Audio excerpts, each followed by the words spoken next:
Din to, lumalabas na naman yung error. May nag-e-error to. Cancel rin. Mondis Kabir. Tayo natin lumabas yung error. Hindi ito. Ayan.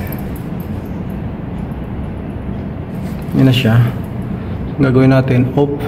Debugging natin 1, 2, 3. F1, F2,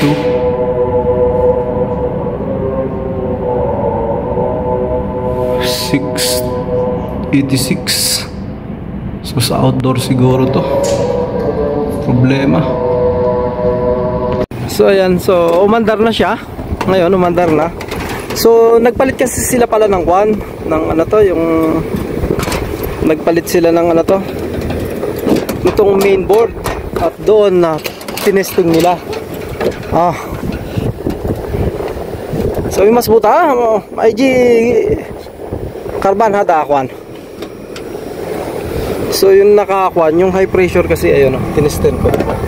Luwag kasi to ayan gumaganyan-ganyan So hindi maganda yung pagkakabit nila kasi luwag nga.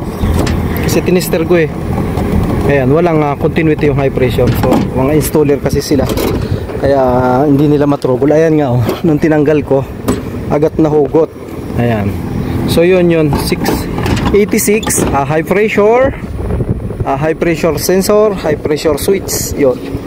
Yun yung trouble So ito yung tinanggal ko. And then nung pagbunot ko, hada mapi clips masbut. ايوه هذا انت ركيب ما في مظبوط.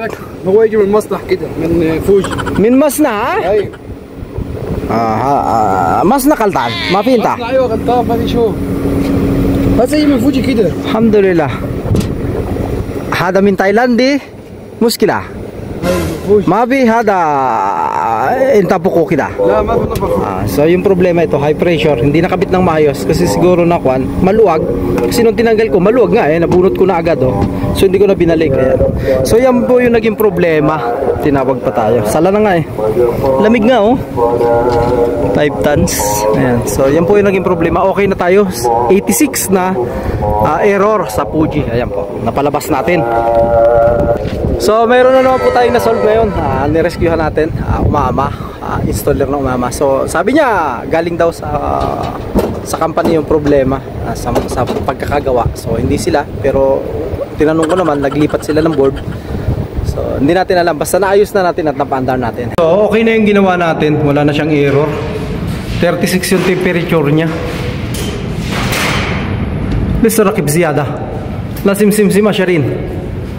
Hina asharin. Lazim hina asharin. Inta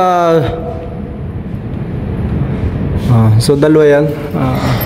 Kung ano kasing ginagawa nila okay na, diba? So tapos na tayo dun sa error na 86. So tatlo kasi yung nakalagay doon, high pressure switch at saka temperature switch. Yun yata yun, basta yun yung nakalagay doon, binasa ko Kaya yung unang trouble natin laging doon kung saan nakaturo yung nakalagay sa error code. So maraming salamat at God first. So nakuha nyo.